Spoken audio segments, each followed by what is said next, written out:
Bapak-bapak, ibu-ibu, saudara-saudara kaum muslimin rahimakumullah.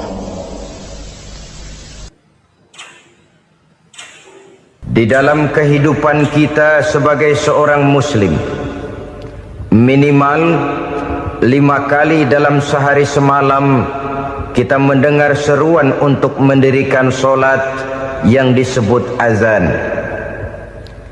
Ada kalimat menarik di dalam kalimat azan itu, yakni seruan hayya 'alal falah, marilah menuju kepada keberuntungan, marilah meraih kemenangan. Seruan ini adalah kecenderungan dari setiap manusia, apapun warna kulitnya. Artinya, setiap orang dalam hidup selalu ingin meraih dan mencari kemenangan. Kemenangan akan melahirkan kepuasan batin, dan kepuasan batin memberikan kebahagiaan.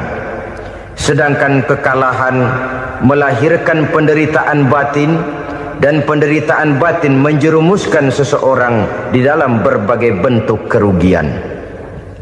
Jikalau inilah seruan azan, maka masalahnya ialah apa yang menyebabkan kita meraih kemenangan.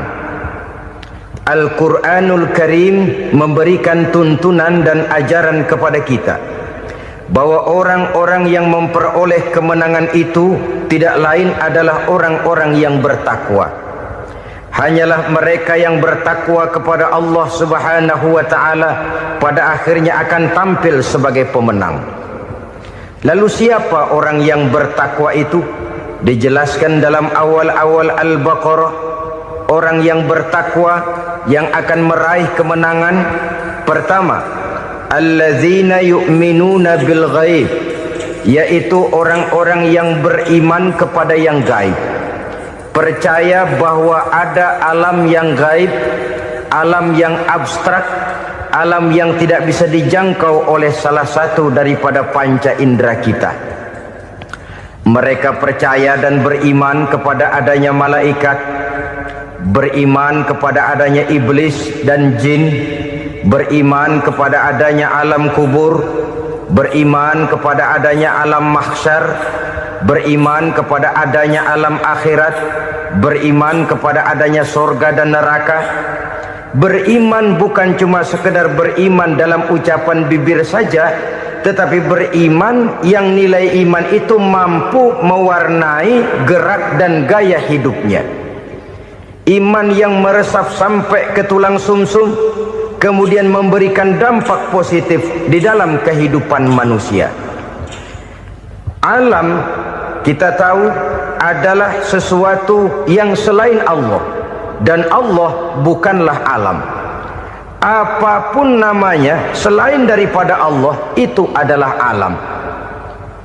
Alam pada hakikatnya terbagi menjadi dua. Ada alam syahadah, alam nyata, alam konkret, alam yang bisa dijangkau oleh salah satu indera kita. Kemudian ada alam ghaib, alam yang tidak bisa dijangkau oleh panca indera kita, alam metafisika, alam abstrak, alam yang wajib kita imani keberadaannya. Kita percaya bahwa malaikat itu ada, kita percaya kepada jin, bahwa jin itu ada, kita percaya kepada adanya iblis dan setan.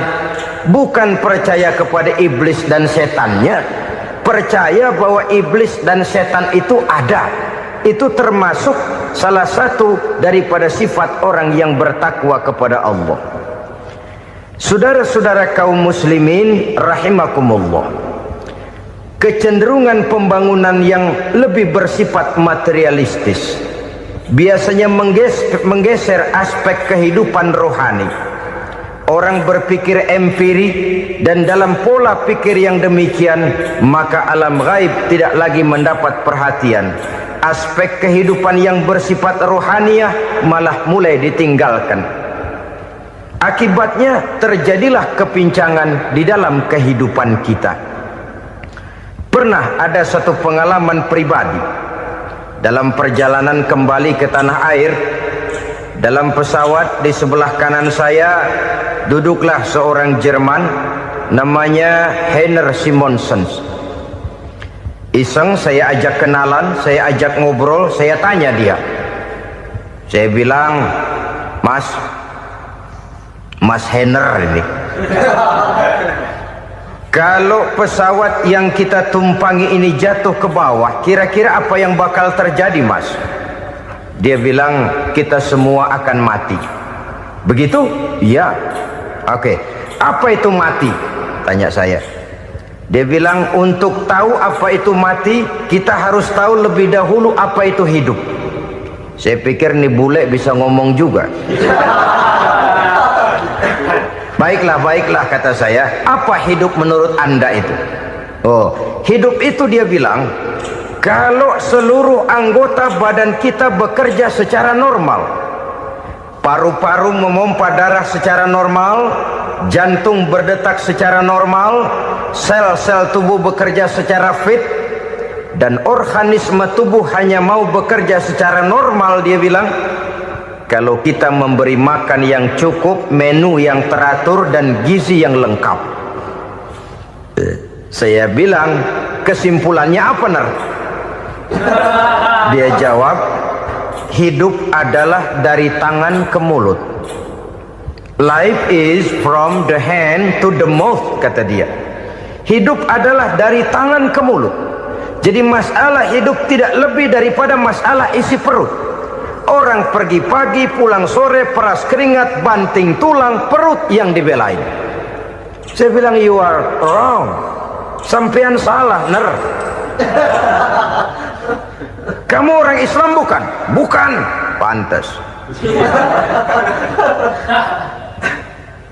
Kenapa saya salah? Dia bilang, ya jelas salah. Salahnya di mana? Kamu ini manusia. Kalau hidup cuma dari tangan ke mulut, saya bilang, kambing di kampung saya juga begitu pikirannya, Ner. Itu kambing di kampung saya, asal perutnya kenyang, sudah hidup dia. Perkara besok bagaimana, lusa prospeknya macam mana, bulan depan ada apa, kambing nggak pernah mikir. Di kampung saya kambing juga pikirannya begitu. Kamu Kristen ya? Tadinya. Loh kok tadinya, lalu apa sekarang kamu ini? Dia bilang, sekarang saya netral. Saya tidak beragama, tapi saya percaya kepada Tuhan sebagai pencipta alam. Saya ingat benar dia bilang, I haven't any religious, but I believe to God as the creator of the world.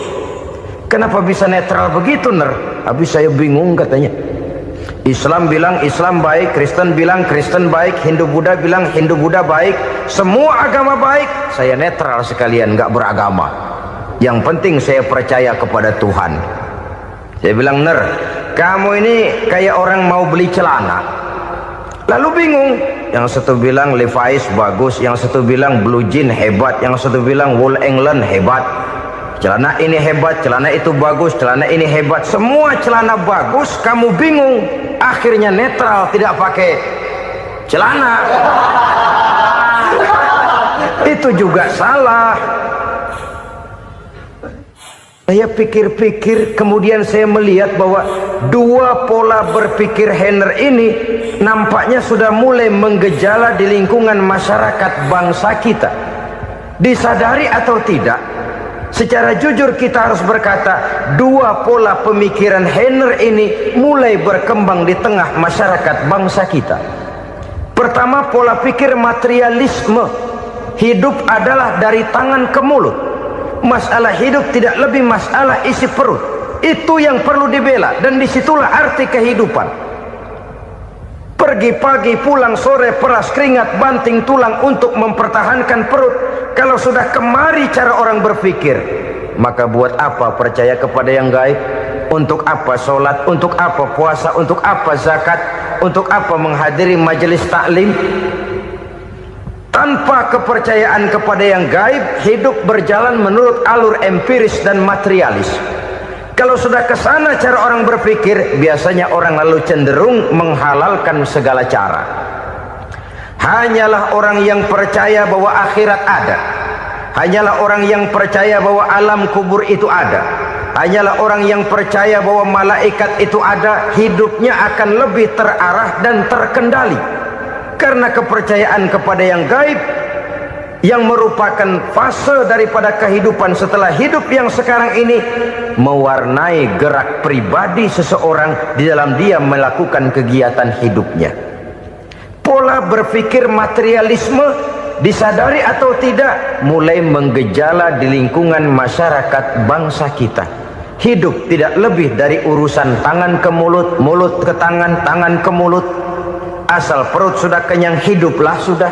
Perkara bagaimana prospek hari yang akan datang, bagaimana akhirat, tidak jadi persoalan. Ini yang oleh Nabi diperingatkan, ad-dunya sijnul mu'min wa jannatul kafir. Dunia adalah penjara bagi orang beriman dan surga bagi orang kafir. Dulu di zaman Belanda hadis ini pernah disalah tafsirkan, disalah artikan, digunakan sebagai senjata untuk mengkebiri dan membuat impoten umat Islam. Sudahlah umat Islam gak usah macam-macam, kata Belanda. Dunia ini kan penjara buat orang Islam, surga buat orang kafir. Di penjara jangan bertingkah.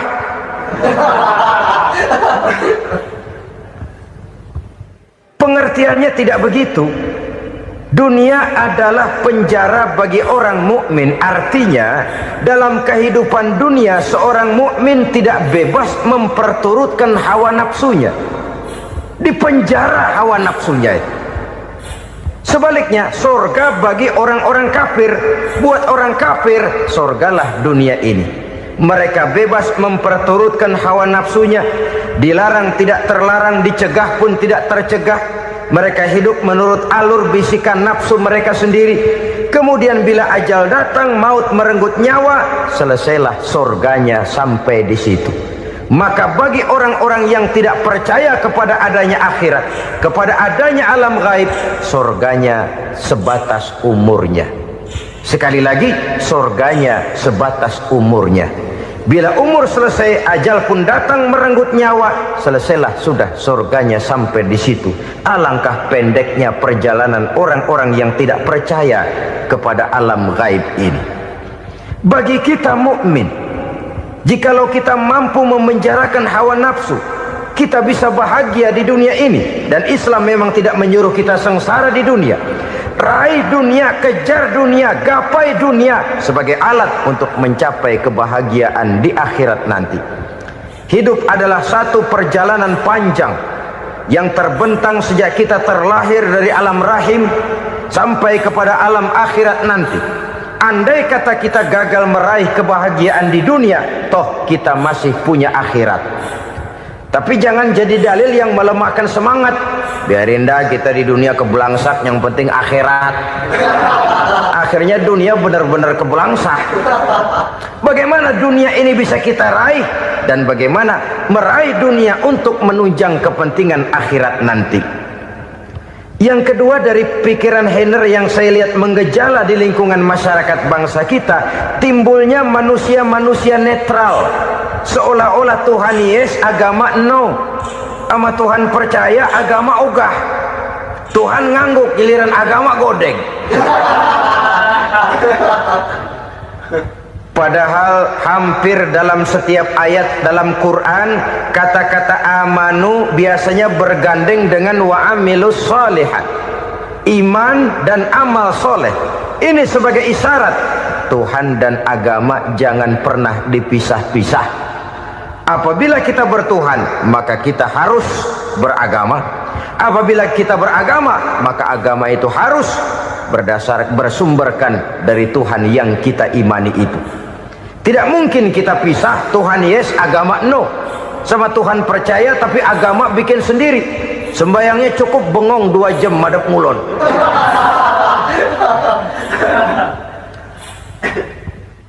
Saudara-saudara kaum muslimin rahimakumullah. Jadi dengan demikian, agama yang kita akui merupakan unsur mutlak di dalam pembangunan sekarang ini, merupakan bagian dari kehidupan yang menuntun kita bahwa di balik alam nyata ini, di balik alam syahadah ini ada alam gaib. Dan mudabbir, murabbi yang mengatur, yang menguasai, yang memelihara, baik dia alam nyata, baik dia alam gaib, tidak lain adalah Allah Subhanahu wa ta'ala. Di sana ada satu super power, satu maha kekuatan yang kita perlu bersandar kepadanya. Sebagai makhluk nyata yang hidup di alam nyata, berbuatlah secara nyata sebagaimana harusnya kita berbuat. Karena Islam jelas bukan agamanya orang pemalas. Islam jelas bukan agamanya orang yang mengajarkan setelah selesai sholat boleh duduk, nggelenggem ayam-ayam, ndelohom, menghitung bintang di langit sambil menunggu keajaiban. Tidak. Islam adalah agama yang mengajarkan apabila sholat sudah selesai kamu kerjakan, bertebaranlah di permukaan bumi, cari karunia Tuhanmu. Jangan hidup berpangku tangan menunggu keajaiban, karena hidup bukan undian. Jangan berharap untung besar tanpa mau peras keringat. Tapi di sebalik itu toh kita juga harus yakin bahwa di sisi usaha nyata yang kita lakukan ada satu super power, satu maha kekuatan gaib yang menentukan berhasil dan tidaknya usaha kita. Kepercayaan kepada hal semacam inilah yang mendorong kita untuk mempunyai sandaran vertikal, agar jikalau usaha ini berhasil, kita tidak lupa diri dan lupa daratan. Jikalau usaha ini gagal, kita tidak putus asa dan buruk sangka, tidak cupik pandangan dan sempit hati, tapi mampu melihat persoalan dengan kacamata putih sambil husnuzon kepada Allah Subhanahu wa ta'ala. Kita percaya malaikat itu ada yang namanya Raqib dan Atid, mengawasi gerak hidup kita sampai kepada gerak hati kita. Ini memberikan sugesti agar kita berhati-hati, tidak sejengkal tanah pun kita bisa berlindung dari pengawasan Raqib dan Atid. Ada munkar nakir yang akan menyoal kita di alam kubur. Ada malaikat Malik, penjaga neraka. Ada malaikat Ridwan yang menjaga surga. Kita percaya kepada adanya jin, kita percaya kepada adanya setan, iblis.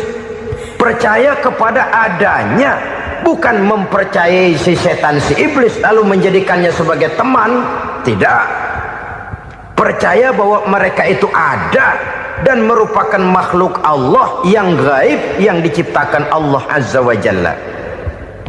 Kepercayaan kepada alam gaib memberikan motivasi terhadap gerak lahir manusia, sehingga dengan motivasi kepercayaan kepada yang gaib, gerak lahir jadi lebih terarah, jadi lebih terpelihara. Pernah seseorang bertanya, "Pak, apakah adanya akhirat bisa dibuktikan secara ilmiah?" Saya bilang tidak bisa, tidak bisa. Kenapa? Karena yang berangkat nggak pernah pulang kemari lagi. Kalau dia pulang kemari bisa kita tanya bagaimana enak di sono. Cuma secara moral saya katakan, lebih beruntung orang yang percaya kepada akhirat daripada yang tidak. Sekarang saudara percaya akhirat ada, lalu saudara baik-baik di dunia, sholat, puasa, zakat, menolong orang lain, menebarkan kebajikan. Saudara mati, andai kata akhirat tidak ada, toh dalam hidup saudara sudah berbuat baik, paling tidak nama saudara akan dikenang sebagai orang baik. Sebaliknya, saudara percaya, kata saya, bahwa akhirat tidak ada, lalu hidup semau-maunya, tenggelam dalam maksiat dan munkarat, menentang Allah, tidak mau ruku dan sujud, lalu saudara mati, kemudian akhirat ada. Ayo, mau apa? Bekal tidak punya. Jadi secara moral lebih beruntung orang yang percaya kepada adanya akhirat daripada yang tidak percaya. Dan itu alam gaib yang tidak bisa dibuktikan secara eksakt. Jangankan untuk membuktikan seperti itu, dalam kehidupan sehari-hari saja yang kita rasakan tidak selalu berbentuk toh. Angin, bagaimana sih bentuknya angin? Kita tidak tahu. Merah, buktinya kalau dikerok merah. Yang merah itu kulit, yang kulit kita bukan anginnya. Sakit, rasa sakit itu ada, tapi bagaimana bentuk sakit kita nggak pernah tahu. Kalau kita makan cabai pedas, bagaimana bentuk pedas itu tidak ada, tapi rasa ada. Bentuk pedas hijau, cabenya bukan pedasnya. Tidak semua yang kita rasakan bisa kita gambarkan dalam bentuk yang konkret. Oleh karena itu, sekali lagi bahwa kepercayaan kepada alam yang gaib mampu memberikan satu sugesti yang menata kehidupan seseorang lebih lurus, lebih terarah, dan lebih terkendali. Maka wajar kalau kepercayaan kepada yang gaib mengantarkan seseorang untuk meraih kemenangan. Kenapa? Dia percaya kepada yang gaib, bahwa akhirat ada, bahwa alam kubur ada, bahwa pertanggungan jawab itu ada. Maka dia lalu tidak hidup saenae udele dewe, itu loh. Tidak hidup menurut seleranya sendiri, terarah, teratur. Ini cirinya yang pertama. Orang bertakwa yang akan meraih kemenangan, mereka beriman, mereka percaya kepada yang gaib. Bahkan hal-hal konkret saja selalu berangkat dari yang gaib. Saudara-saudara, para remaja, para pemuda sekarang ini tidak pernah tahu toh siapa yang akan jadi teman hidup saudara. Kita bisa saja ngerancang, mentargetkan, tapi toh akhirnya yang namanya jodoh bukan kekuasaan kita. Rezeki di luar kemampuan kita. Begitu juga ajal. Maut, jodoh, ajal adalah contoh-contoh konkret bahwa pada akhirnya yang gaiblah yang menentukan. Bertahun-tahun ngelancong, emang jodoh seret, nggak jadi.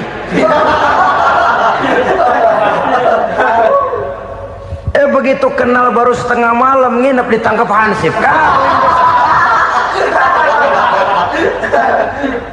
Hal-hal semacam itu kadang-kadang kita berpikir suuzon, gilet, perempuannya cakep banget, lakinya rebek amat. Memang begitulah jodohnya. Memang begitulah jodohnya. Saudara hadirin ma'asyiral muslimin yang saya hormati, jadi hal-hal yang konkret saja kita yakini sepenuhnya ditentukan oleh satu superpower yang gaib itu tadi. Dari sanalah segala ketentuan itu berangkat dan kesanalah segalanya akan kembali. Maka kepercayaan kepada yang gaib meluruskan gerak hidup seseorang dan itu akan mengantarkan dia kepada meraih kemenangan. Satu. Yang kedua, wa yuqimuna shalah. Orang bertakwa yang akan meraih kemenangan itu adalah orang-orang yang mendirikan sholat. Kenapa sholat mengantarkan orang untuk meraih kemenangan? Yang jelas, inna sholata tanha anil fahsya'i wal munkar. Sholat mampu mencegah manusia dari perbuatan keji dan munkar. Banyak filsafat hidup yang terkandung di dalam sholat ini. Sejak kita wudhu sampai kita menghadap ke arah kiblat, sampai kita melakukan gerak-gerak sholat, bacaan-bacaan yang ada di dalam sholat, lalu sampai kepada mengucapkan salam. Banyak filsafat hidup yang terkandung di dalam sholat. Umpamanya saja, setelah takbiratul ihram mulai kita dengan sholat dalam posisi berdiri, diajarkan dalam kitab-kitab fikih agar kita melihat ke arah tempat sujud. Ini kan filsafat kehidupan. Kalau kamu sholat dalam posisi berdiri, lihat tempat sujud. Jangan sholat mata jelalatan, sebab nanti bisa mengurangi kekhusyuan. Jadi wajar kalau yang dikatakan bahwa yang paling afdol adalah shaf yang di depan. Kenapa? Secara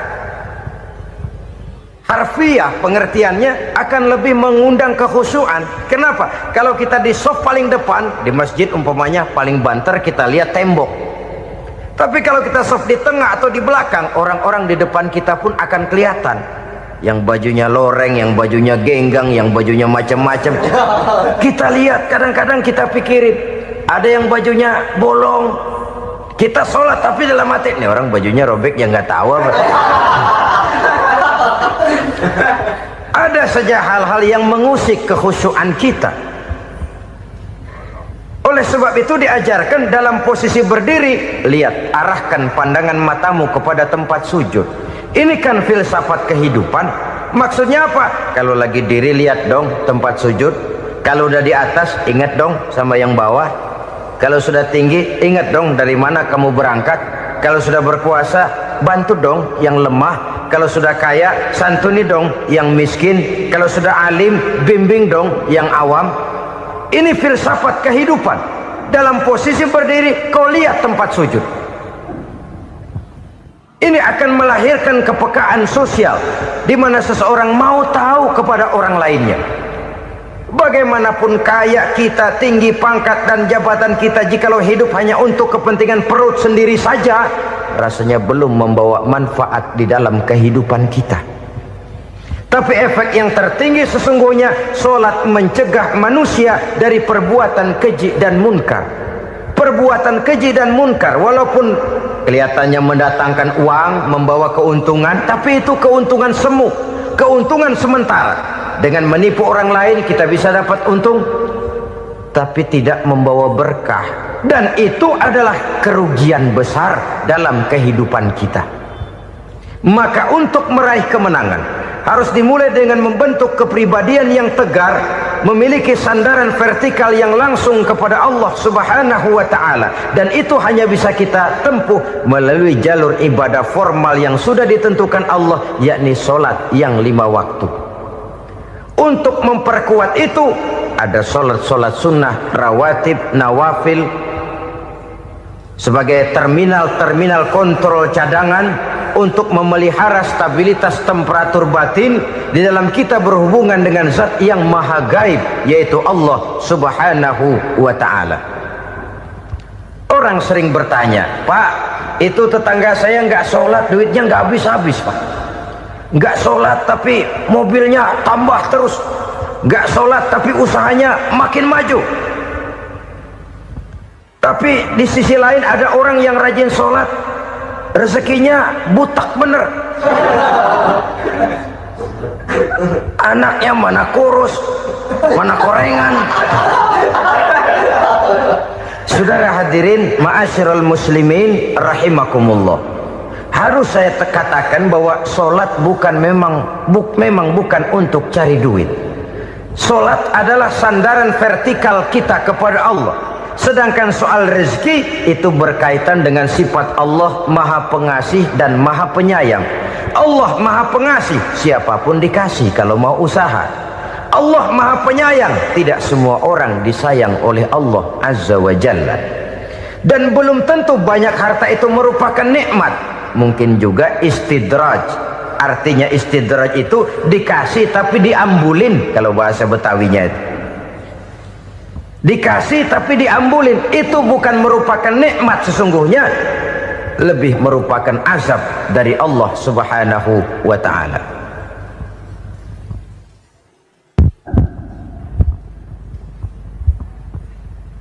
Agama mempunyai sistem solat, dan kita umat Islam telah dituntun oleh Allah Subhanahu wa ta'ala yang wajibnya 5 kali dalam sehari semalam mendirikan solat. Dan itu tentu berada dalam jangkauan kemampuan manusia. Pada awalnya barangkali kita memang merasa solat itu satu kewajiban, tapi semakin kita hayati makna, manfaat dan filsafat yang terkandung di dalam ajaran solat, semakin sampai kita kepada keyakinan bahwa solat adalah keperluan kita. Sehingga pada waktu tertentu dinilai puncaknya, kita tidak lagi akan berkata saya wajib sholat, tapi kita akan berkata saya perlu sholat. Kalau kita sudah merasakan itu adalah keperluan kita, nah di sanalah kita baru akan merasakan ruginya kalau hal itu tidak kita laksanakan. Sepanjang kita masih berkata saya wajib sholat, kita akan lebih merasakan dia sebagai beban ketimbang sebagai keperluan. Yang jelas Allah tidak memerlukan ibadah yang kita laksanakan ini. Dengan kata lain, andai kata satu dunia penuh ini orang tidak ada yang sholat satu pun, Allah tidak akan turun dari jabatan Tuhan. Jangan lalu berpikir kalau kita ngambek se-RW kagak sembahyang Tuhan tekor kali ini ya. Tentu tidak. Itu perlunya kita, bukan perlunya Allah. Dan pada induknya kita akan berkata, saya perlu agama. Kalau secara induk kita sudah memerlukan agama, maka konsep-konsep yang ada di dalam ajaran agama itu pun adalah juga merupakan keperluan kita. Baik dia bernama sholat, baik dia bernama puasa, baik dia bernama zakat, baik dia bernama haji, seluruhnya adalah keperluan kita. Dan sesuatu yang kita perlukan apabila tidak kita laksanakan akan melahirkan kerugian di dalam kehidupan. Jangan heran kalau kita membaca riwayat perjalanan hidup para salafus soleh, orang-orang soleh. Ada yang tahajud sampai 100 rakaat, ada yang sholat malam kakinya sampai bengkak. Kita sekalinya bengkak biri-biri. Ada yang sholat membaca surah dalam Al-Quran sampai khotam Quran. Kok mau? Mereka sudah merasakan itu keperluan. Itu saja soalnya. Satu saat pun jikalau kita merasa bahwa itu keperluan saya, kita pun akan melaksanakan seperti itu. Keperluan saya dalam kehidupan. Inilah yang kedua. Yang ketiga, orang bertakwa yang akan meraih kemenangan itu, wa mimma razaqnahum yunfikun. Mereka membelanjakan sebagian daripada rezeki yang diberikan Allah kepada mereka. Mereka infakkan di jalan Allah. Ada satu dialog menarik. Satu hari seorang anak muda bertemu dengan seorang kakek-kakek yang sudah dikenalnya baik. Bertanyalah anak muda ini, "Kek, umur kakek berapa tahun?" 15 tahun, kata si kakek. "Anak kakek berapa orang?" 1. "Harta kakek berapa banyak?" 15 juta. Si anak muda ini bengong, lalu protes, "Kok kakek bohongin saya?" "Kenapa?" "Saya tahu umur kakek 70 tahun. Kenapa ngaku 15? Saya tahu anak kakek 5. Kenapa bilang 1? Saya tahu kakek miliuner, miliaran uang kakek. Kenapa ngaku cuma 15 juta? Begini, kata si kakek tadi. Benar, umur saya 70 tahun. Tapi dari umur yang 70 tahun itu baru 15 tahun terakhir ini saya merasakan ibadah kepada Allah. Meninggalkan maksiat, jauh dari segala macam munkarat. Maka yang 15 tahun inilah yang benar-benar saya rasakan sebagai umur saya. Benar anak saya 5, tapi yang 4 susah diatur.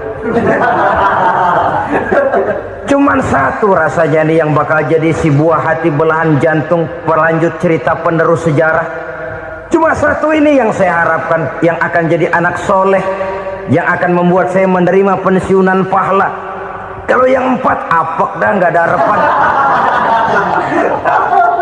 Yang 1 nyekek botol mulu. Oh begitu, iya. Lalu kenapa kakek bilang harta kakek cuma 15 juta padahal saya tahu kakek uangnya miliaran, depositonya banyak? Ya karena 15 juta itulah yang saya ingat yang pernah saya belanjakan di jalan Allah. Saya merasa itulah harta saya yang sebenarnya. Yang miliaran yang saya simpan di bank kelak, kalau satu saat saya mati, akan jadi rebutan di antara anak-anak saya. Iya kalau anak saya soleh kayak yang 1 ini. Kalau yang 4 tadi udah tulen dia bakal berantem dah berebut tuh. Jadi 15 juta yang saya belanjakan di jalan Allah inilah yang saya merasakan benar-benar harta saya yang sesungguhnya. Dialog ini patut menjadi bahan renungan kita bersama. Diberikan kita umur 40, 50, 60, 70, 80. Berapa tahun dari umur yang diberikan itu yang jalan mulus, yang kita gunakan untuk melaksanakan ibadah? Banyak harta kita simpan di bank, di lemari, di dompet, di tas. Tapi berapa yang sudah kita depositokan di jalan Allah yang akan menemani kita di hari kita kembali nanti? Maka orang bertakwa yang akan meraih kemenangan, wa mimma razaqnahum yunfikun. Mereka membelanjakan sebagian dari rezeki yang diberikan Allah di jalan Allah subhanahu wa ta'ala. Ma'asyiral muslimin rahimakumullah, zahirnya memang kita memberikan kepada orang lain, tapi hakikatnya kita menyimpan untuk diri kita sendiri. Kita memberikan kepada yatim piatu 25.000, zahirnya kita memberikan si yatim, hakikatnya kan kita cuma nyimpan. Saya berikan, titip kepadamu, ini untuk saya di akhirat. Kau boleh belikan baju, kau boleh belikan untukmu makan, kau boleh bayarkan sekolahmu, ini untuk saya. Hakikatnya kita nyumbang masjid 1 juta, zahirnya kita berikan kepada panitia masjid, tapi hakikatnya kan cuma titip 1 juta ya, untuk saya di alam kubur nanti. Silahkan kau boleh belikan semen, ini uang, belikan besi, belikan pasir, saya cuma sekedar titip untuk kepentingan saya. Hakikatnya kita cuma sekedar menitip. Sebagaimanapun pada hakikatnya, apapun yang kita miliki dalam kehidupan kan cuma sekedar hak guna pakai, bukan hak milik mutlak. Harta kita, rumah kita, kendaraan kita, kebun kita, pabrik kita, hak guna pakai saja. Hak milik mutlak cuma untuk Allah subhanahu wa ta'ala. Saudara-saudara kaum muslimin rahimakumullah, ini yang ketiga. Kemudian yang keempat, orang-orang bertakwa yang akan meraih kemenangan, allazina yu'minuna bima unzila ilaika, mereka yang beriman, mereka yang percaya kepada apa yang telah diturunkan kepadamu Muhammad, ay Al-Quran, yakni Al-Quranul Karim. Setelah percaya kepada yang gaib, mendirikan solat, kemudian menginfakkan sebagian dari rezeki yang diberikan Allah, mereka juga lalu percaya kepada yang diturunkan terhadap Nabi, yaitu tidak lain Al-Quranul Karim. Sekali lagi di sini, percaya bukan hanya sekedar percaya saja, tetapi percaya lalu menjadikan Al-Quran itu sebagai pedoman hidup. Sebab memang Al-Quran itu adalah GBHM, garis-garis besar haluan muslim. Apa yang harus kita lakukan, apa yang harus tidak kita lakukan, bagaimana mestinya kita bertingkah laku dan berbuat, seluruhnya tercantum di dalam Al-Quranul Karim. Itu sebabnya ketika satu hari Aisyah ditanya bagaimana akhlak Rasul, beliau menjawab, kana Rasulullah sallallahu alaihi wasallam khuluquhul Quran. Akhlak daripada Rasulullah tidak lain adalah Al-Quran.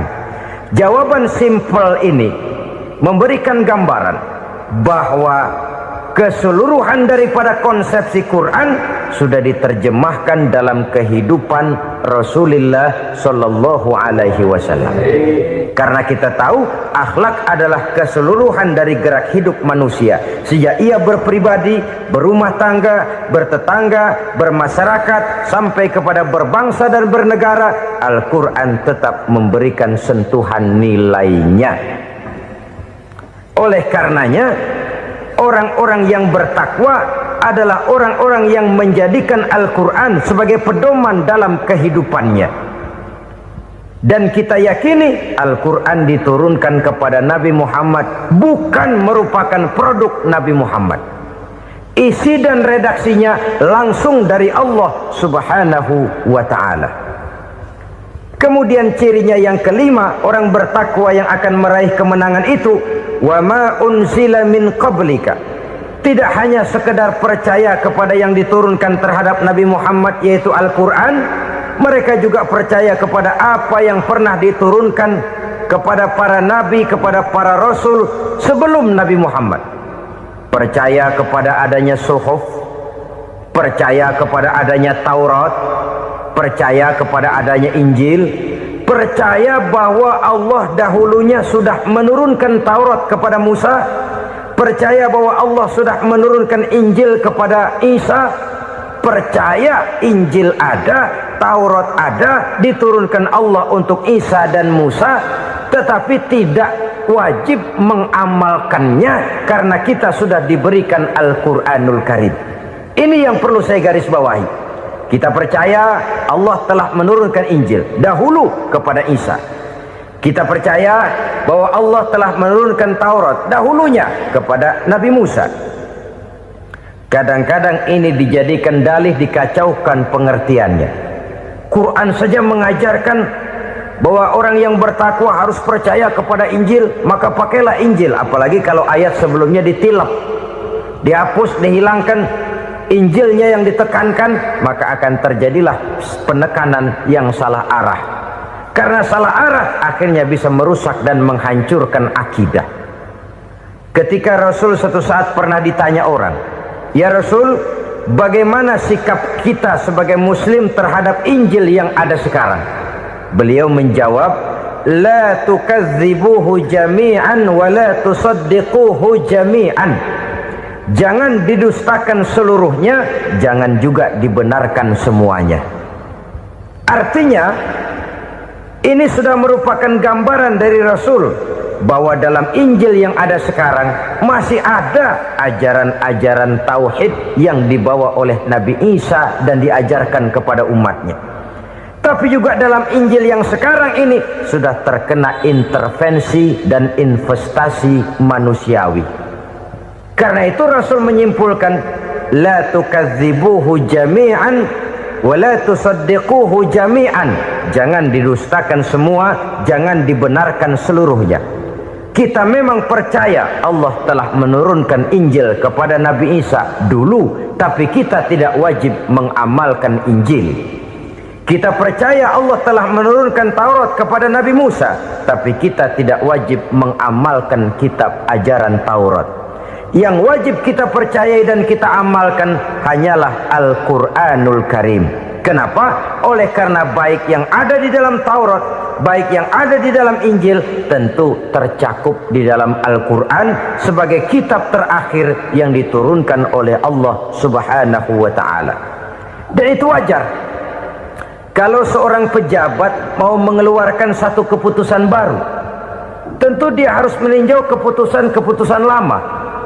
Andai kata dianggap tidak berlaku, dianggap tidak relevan lagi, maka keputusan-keputusan lama itu tentu sudah dianggap tidak berlaku.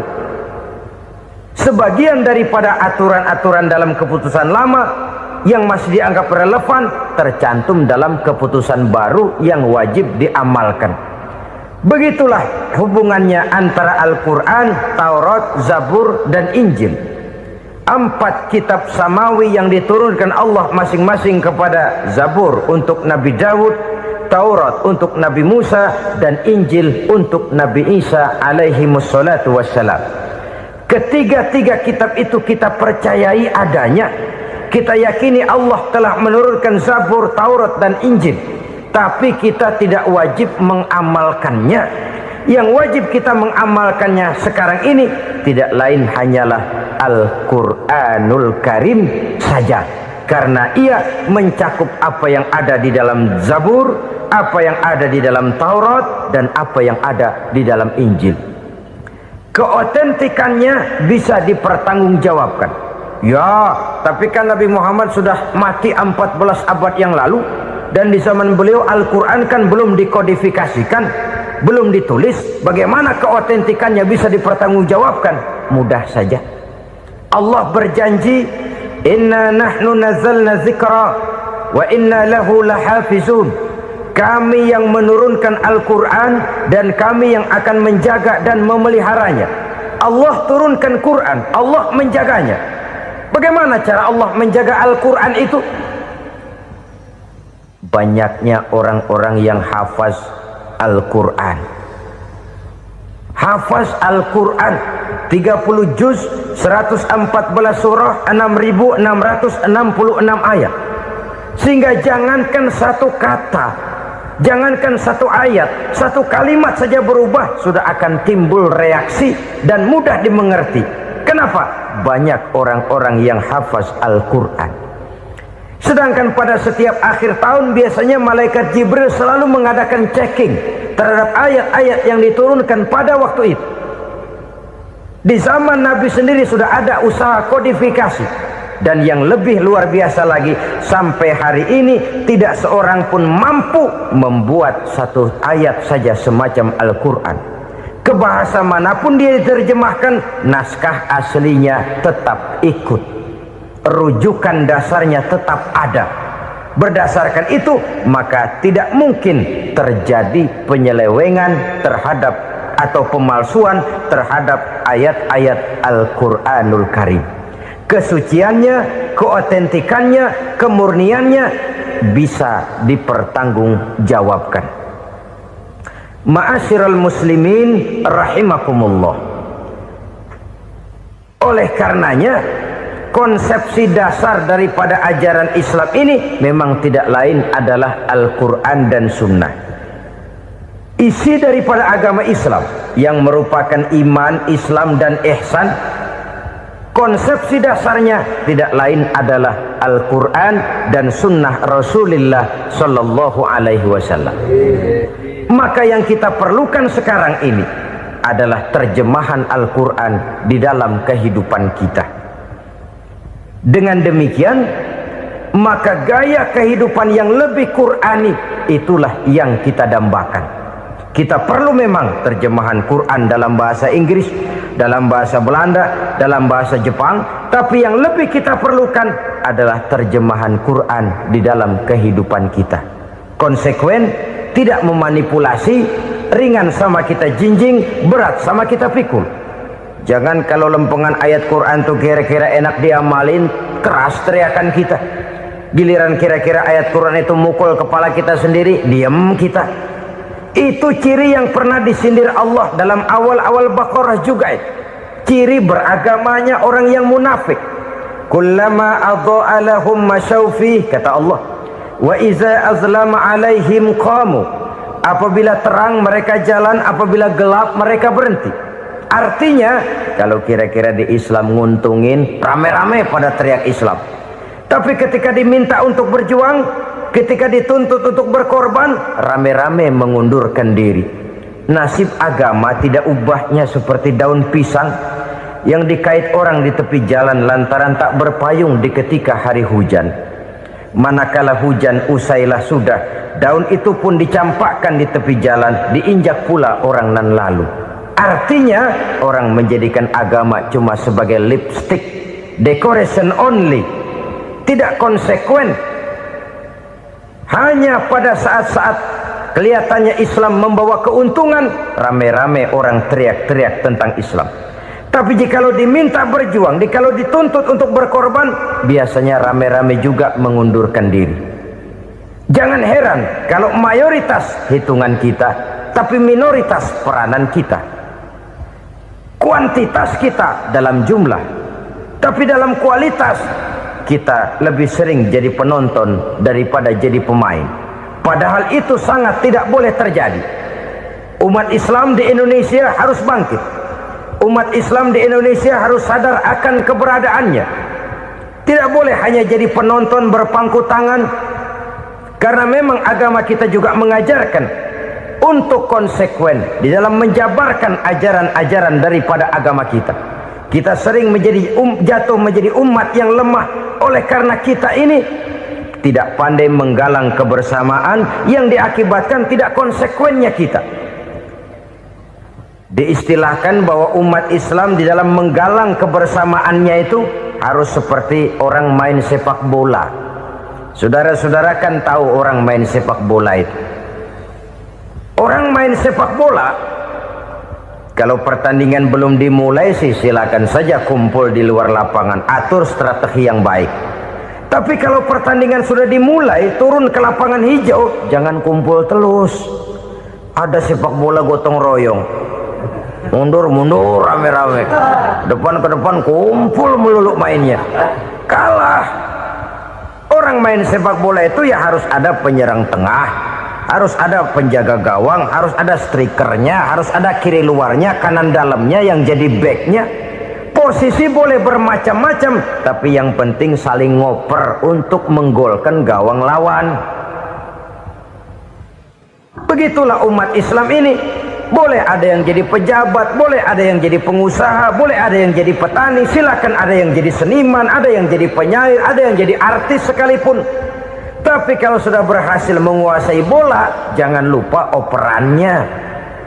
Operan itu yang langka. Kita ini muslim kadang-kadang kalau sudah memegang menguasai bola, kalau belum mau mampus, belum mau ngoper. Nanti kalau sudah nggak punya bola, baru mau ngoper. Kalau sudah dengar-dengar mau dekat pensiun, baru mau jihad, baru mau berjuang, baru mau ngurus pesantren. Tanda tangan sudah tidak laku, memo sudah tidak dihargai, baru mau berjuang. Kemarin kemana, Mas? Kita tidak pandai memanfaatkan posisi. Dengan kata lain, kalau kembali kepada persoalan kita, konsekuensi kita terhadap agama yang kita anut ini belum ideal. Kita masih lebih sering berislam ini pada saat-saat yang menurut perhitungan kita membawa keuntungan. Tapi kalau diminta berjuang, dituntut berkorban, yang itu pun hakikatnya adalah untuk kepentingan kita juga. Allah tidak pernah menuntut kita untuk jihad bagi kepentingan Allah, itu tidak. Berjuang menegakkan agama Allah, apakah untuk kepentingan Allah? Tidak, untuk kepentingan kita. Sebab nilai-nilai jihad itu pada akhirnya akan membawa kita kepada suatu kebahagiaan. Setidaknya kalau tidak di dunia, tentu di akhirat sebagai syahid. Oleh karena itu, pada bagian akhir ini saya ingin mengajak, marilah kita konsekuen. Sekali kita berkitabkan Al-Quranul Karim, mari dia kita jadikan pedoman.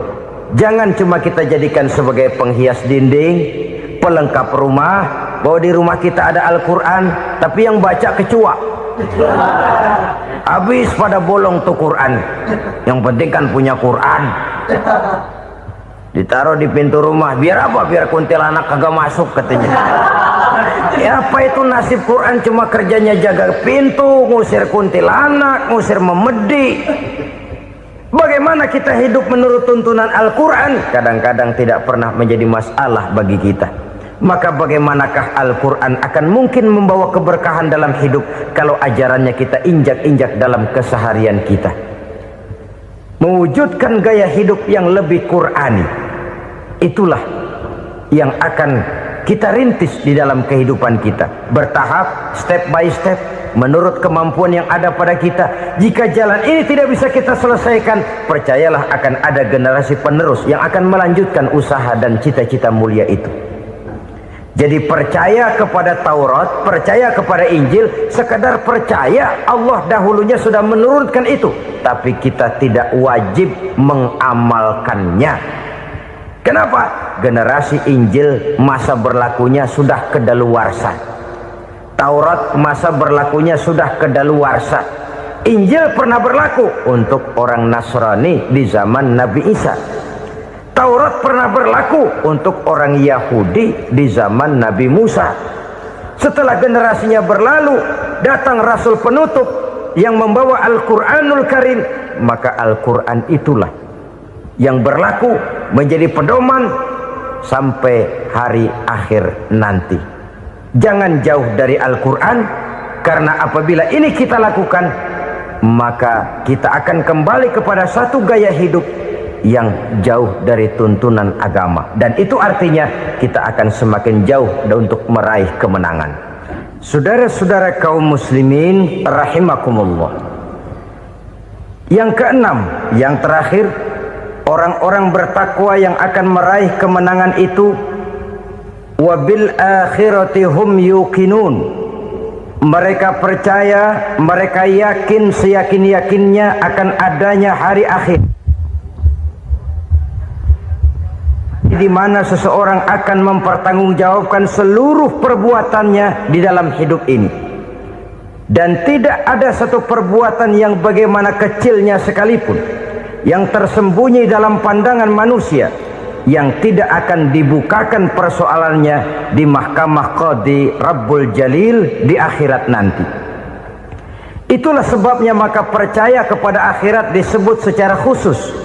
Padahal di awal tadi sudah dijelaskan yu'minuna bil ghaib, percaya kepada alam gaib, dan alam gaib ini termasuk akhirat. Kenapa pada bagian akhir disebut lagi akhirat? karena ternyata bahwa kepercayaan kepada adanya akhirat merupakan induk dari kepercayaan terhadap adanya malaikat, setan, jin dan lain sebagainya, dan akan lebih memberikan sugesti dalam kehidupan manusia untuk meluruskan gerak hidupnya. Jikalau satu saat tergerak hati akan berbuat kejahatan, ingin mencuri, sadarlah, awas ada akhirat. Sebab kalau kita cuma teriak awas ada polisi, itu cuma tertunda sementara, begitu polisi meleng embat. Kalau kita ingin berbuat jahat cuma berteriak awas ada hansip, cuma sementara kehansip itu ada. Tapi kalau ceritanya awas ada akhirat, mau menyeleweng awas ada akhirat, mau berjudi awas ada akhirat, mau mencuri awas ada akhirat. Keyakinan yang akan meluruskan gerak hidup manusia sehingga gerak itu jadi lebih terarah dan terkontrol, tidak merugikan baik diri sendiri, lebih-lebih orang lain. Ternyata bahwa kepercayaan kepadanya adanya hari akhirat sanggup menjadi sumber daya kontrol dari kehidupan manusia, sehingga ia tidak terjebak dalam perbuatan maksiat dan munkarat. Saudara-saudara kaum muslimin, inilah saja yang kita bicarakan pada pertemuan kali ini. Semoga Allah subhanahu wa ta'ala memberikan kekuatan zahir dan batin kepada kita untuk dapat meraih kemenangan dengan beriman kepada yang gaib, mendirikan solat, membelanjakan sebagian dari rezeki yang diberikan Allah, percaya kepada Al-Quran, beriman kepada kitab-kitab yang diturunkan sebelum Al-Quran, lalu meyakini adanya hari akhirat. Terima kasih.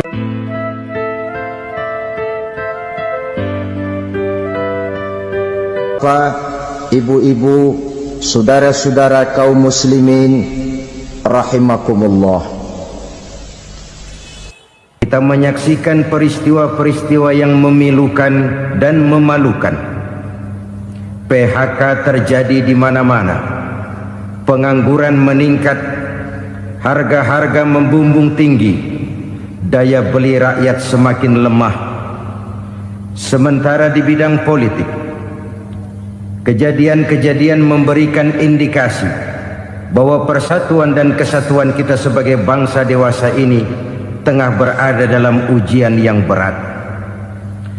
Pada jumpa kita kali ini, tanpa bermaksud untuk mencari kambing hitam dari bencana yang kita hadapi, saya ingin menyampaikan sebuah hadis yang diriwayatkan oleh Imam At-Tabarani dari Ibnu Abbas, bahwa Rasulullah sallallahu alaihi wasallam bersabda, khamsun bi khamsin, ada 5 perkara yang dapat menimbulkan 5 macam bencana.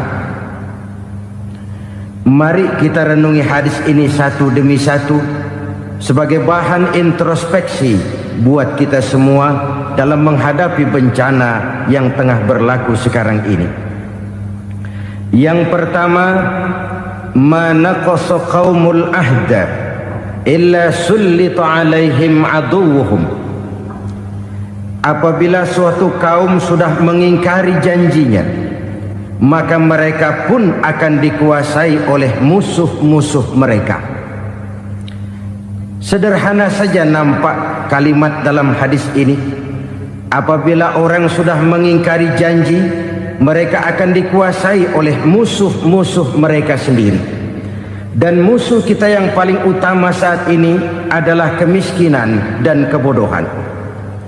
Kenapa itu terjadi? Karena kita mengingkari janji kita sendiri. Di saat awal-awal berdirinya Orde Baru, kita pernah berjanji untuk melaksanakan Pancasila dan Undang-Undang Dasar 45 secara murni dan konsekuen. Kita berjanji bahwa kita akan menegakkan pemerintah yang bersih dan berwibawa. Itu semua pada permulaannya. Waktu demi waktu berjalan, kita lupa dengan janji yang kita ucapkan itu. Ketuhanan yang Maha Esa kita ucapkan, tapi kesetanan yang luar biasa yang kita lakukan. Kemanusiaan yang adil dan beradab yang kita dengungkan, tetapi kemanusiaan zalim dan biadab yang kita praktekkan. Sederhana saja saudara, hampir setiap pejabat pada posisi-posisi kunci, di awal-awal ia memangku jabatan itu, biasanya ia mengucapkan sumpah dengan lafaz demi Allah, bahwa dalam melaksanakan jabatan ini saya tidak akan menerima hadiah atau pemberian dalam bentuk apapun. Itu pada permulaannya. Lama-lama rupanya hadiah itu asik juga, mulai diterima. Lama-lama dirasa kurang, mulai menagih. Dan akhirnya terjadilah praktek yang disebut suap menyuap, semir menyemir, dan lain sebagainya. Kalau ini sudah menjadi kenyataan, bagaimana kita mau menegakkan pemerintah yang bersih dan berwibawa? Undang-Undang Dasar 45 menyatakan bahwa bumi, air, dan seluruh kekayaan negara dikelola oleh negara bagi sebesar-besar kemakmuran rakyat. Yang terjadi adalah bahwa kita merasa mewakili rakyat untuk menikmati harta dan kekayaan negara, sehingga rakyat banyak tidak bisa ikut menikmatinya. Menumpuklah harta itu sehingga terjadilah pepatah, gunung ditimbun, sumur digali. Yang kaya semakin kaya, yang miskin semakin terpuruk. Kita ingkar dengan janji yang kita ucapkan di awal-awal kita bergerak. Kita ingkar dengan janji pada saat kita mengatakannya dengan menyebut nama Allah, dengan mempertaruhkan nama Tuhan. Sehingga pada akhirnya jabatan pun mengalami tender. Sudah menjadi rahasia umum. Orang mau jadi lurah mesti mengeluarkan uang. Mau jadi camat mesti mengeluarkan uang. Mau jadi wali kota, bupati, bahkan gubernur, itu ada pasarannya. Secara logika, kalau orang memperoleh satu jabatan karena banyak mengeluarkan uang, tentu pada saat ia mengeluarkan uang, ia sudah punya pemikiran, modal pasti pulang, modal pasti kembali. Kalau orang memperoleh suatu jabatan karena banyak mengeluarkan uang, maka langkah pertama yang dia lakukan setelah memangku jabatan itu ialah bagaimana uang bisa kembali, bagaimana modal bisa pulang. Kalau modal sudah pulang, pikiran berikutnya bagaimana supaya dapat untung. Lalu kapan mau bekerja untuk kepentingan rakyat? Itu nomor 18. Kemudian kalau ada proyek-proyek besar, pertanyaannya ialah bukan apakah proyek ini bermanfaat bagi rakyat, apakah proyek ini layak untuk diteruskan, tetapi yang jadi pertanyaan paling utama ialah bagian saya berapa duit dari proyek ini. Kita bisa lihat proyek, mega proyek lahan 1 juta hektar di Kalimantan Tengah, triliunan rupiah, dan proyek itu gagal. SD Impres bulan ini diresmikan, bulan depan retak. Jembatan-jembatan bulan ini gunting pita, bulan depan runtuh. Kita ingkar dengan janji. Kita berkata kita bekerja untuk kepentingan rakyat, tapi kita tidak pernah mengenal rakyat itu. Apabila suatu kaum sudah mulai mengingkari janji, maka mereka akan dikuasai oleh musuh-musuh mereka. Akibatnya tersusunlah barisan-barisan sakit hati yang makin lama makin menjadi bola salju, menggelinding membesar, dan kemudian terjadilah hal-hal yang tidak kita inginkan lagi. Apabila suatu kaum sudah mengingkari janji, maka mereka akan dikuasai oleh musuh-musuh mereka. Ini penyebab bencana yang pertama. Kita tidak konsekuen. Tadinya kita dengan lantang teriak-teriak berantas korupsi, ganyang korupsi. Pada waktu kita belum mendapat kesempatan. Setelah kita naik punya kesempatan, rupanya korupsi enak juga dirasa. Terjadi pergeseran nilai, orang luntur, kehilangan idealisme awal. Lalu untuk menghibur diri, menutup kesalahan, kita gunakanlah pepatah bahwa tidak ada gading yang tak retak, bahwa kita harus mikul dhuwur mendem jero.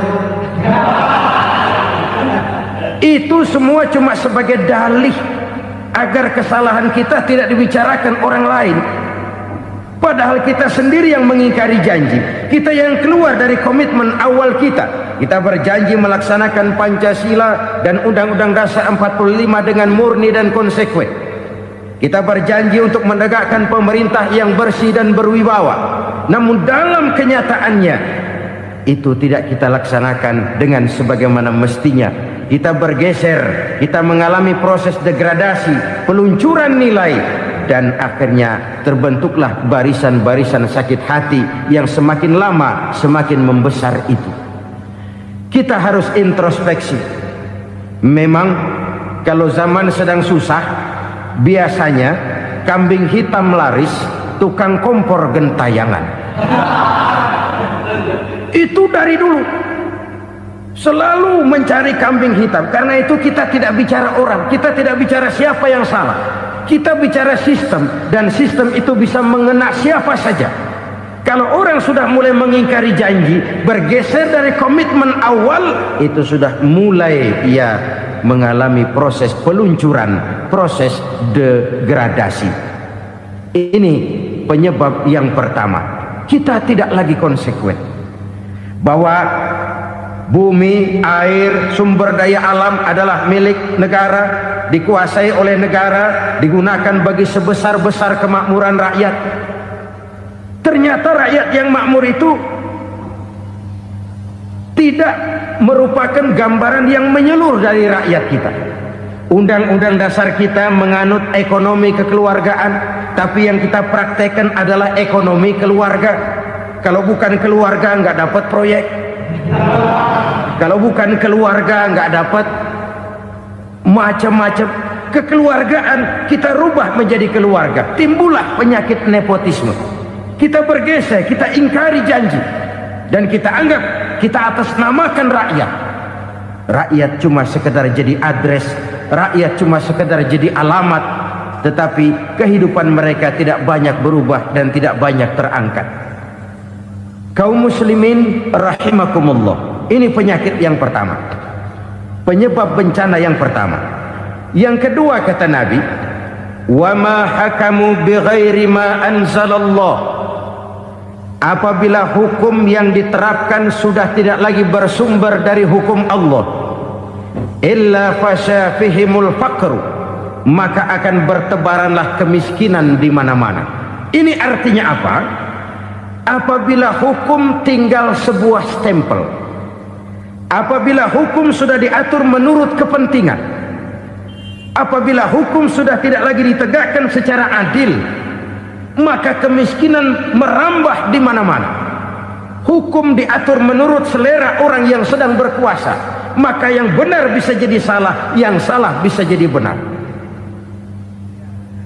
Hukum dalam kenyataan hidup berlaku seperti pisau. Pisau itu kan saudara lihat, yang namanya pisau dimanapun itu tajamnya ke bawah, ke atas tumpul.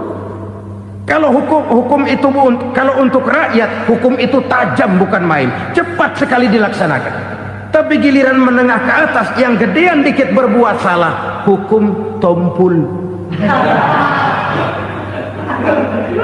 Hukum pura-pura tidak dengar. Akibatnya terluka rasa keadilan rakyat. Satu kasus rakyat diam, dua kasus rakyat diam, tiga kasus rakyat diam, kasus terakumulasi di hati rakyat. Luka rasa keadilan, dan itu menjadi sumber bencana. Penjarahan, kita tidak setuju itu, tapi kita harus melihat kausalnya. Itu kan tidak berdiri sendiri. Itu kan karena terlukanya rasa keadilan rakyat, melihat kesempatan ini tidak merata. Kalau rakyat ini yang ngajukan kredit ke bank, walaupun jumlahnya cuma jutaan, ratusan ribu, susahnya 17 setan. Tapi ada orang-orang tertentu yang agunannya palsu, jaminannya palsu, bawa kata belece, bukan cuma miliaran, triliunan kredit bisa keluar. Terluka rasa keadilan, hilangnya kesempatan. Rakyat cuma dapat kesempitan, jarang dapat kesempatan. Dari lukanya rasa keadilan ini. Memang ya entah lipstik, entah basa-basi, dibentuklah tim ini, dibentuklah badan pengawas ini, dibentuklah tim ini. Kalau membentur tahu, hancur tahu. Tapi kalau tim yang dibentuk membentur karang, bukan karangnya yang hancur biasanya, timnya yang bubar. Kenapa? Yang dibentur batu karang yang sangat keras. Kita main-main dengan hukum, kita tidak konsekuen dengan hukum, luka rasa keadilan, dan itu terakumulasi. Edi Tamsil, rakyat tahu, terakumulasi, menguap begitu saja. Kasus-kasus lain rakyat tahu, menguap begitu saja. Ketidakadilan, ketidakadilan, ketidakadilan terakumulasi, mengendap di hati rakyat, menunggu ledakan. Pada saat sumbu meledak, rakyat tidak bisa dibendung lagi. Oke, kita tidak setuju dengan penjarahan, tapi jangan melihat itu sebagai peristiwa yang berdiri sendiri. Kenapa itu terjadi? Kausalnya kenapa? Oke, kita tidak setuju memang, tapi yang dijarah oleh rakyat kan memang cuma untuk perut.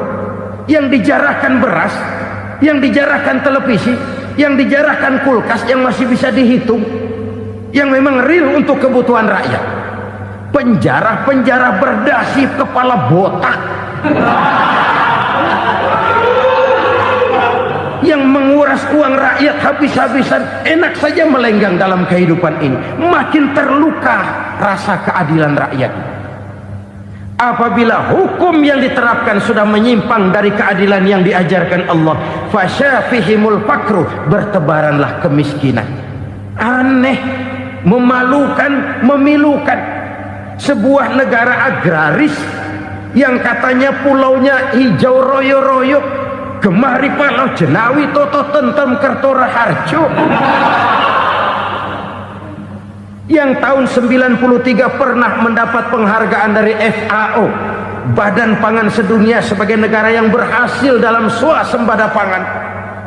Sekarang ini kita terpaksa betul beli beras dari Vietnam, beli beras ke Kamboja, beli kedelai dari Kamboja.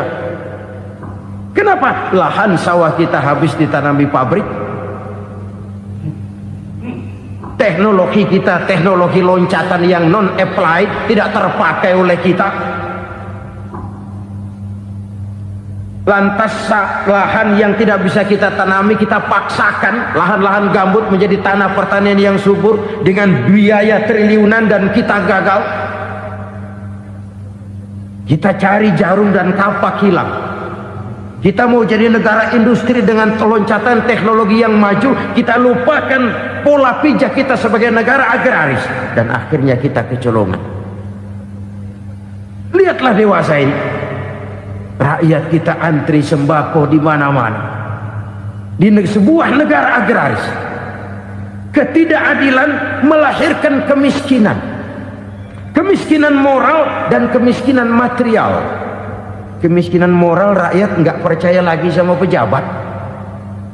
Rakyat mengalami krisis figur. Orang, alah lu ngomong dah sama ember.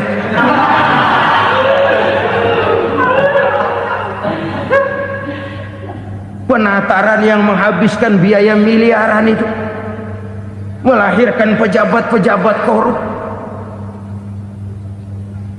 Pengawasan yang menghabiskan biaya miliaran itu ternyata impoten, mandul. Kemiskinan moral. Jujur saya berkata, saudara-saudara, setelah pintu reformasi dibuka, itu yang masuk memang macam-macam. Ada yang memang punya tujuan murni, konsekuen, dan punya konsep. Ada yang nunggu di tikungan, begitu mobil lewat nyamber pintu, berangkat ikut reformasi. Ada yang memanfaatkan momentum, mumpung, untuk nyampein unek-unek, ngerti nggak, pokoknya ngomong. Sehingga keadaan semakin rancu, kebingungan semakin menjadi-jadi, masalah yang paling urgen tidak terselesaikan. Sekarang ini orang berpikir mendingan jadi pala ular daripada jadi buntut macan. Buntut macan memang hebat macan, tapi kalau buntutnya cuma ugel-ugel di belakang buat apa? Mendingan jadi pala ular kecil juga nyaplok. Artinya ya biar kecil juga kalau punya partai kan gagah. Lalu rame-rame bikin partai kayak bikin arisan. Orang makin mengalami dislokasi. Semua mau jadi pahlawan, semua mau nomor satu, semua ngomong. Iya kalau bidangnya, kalau bukan makin rancu.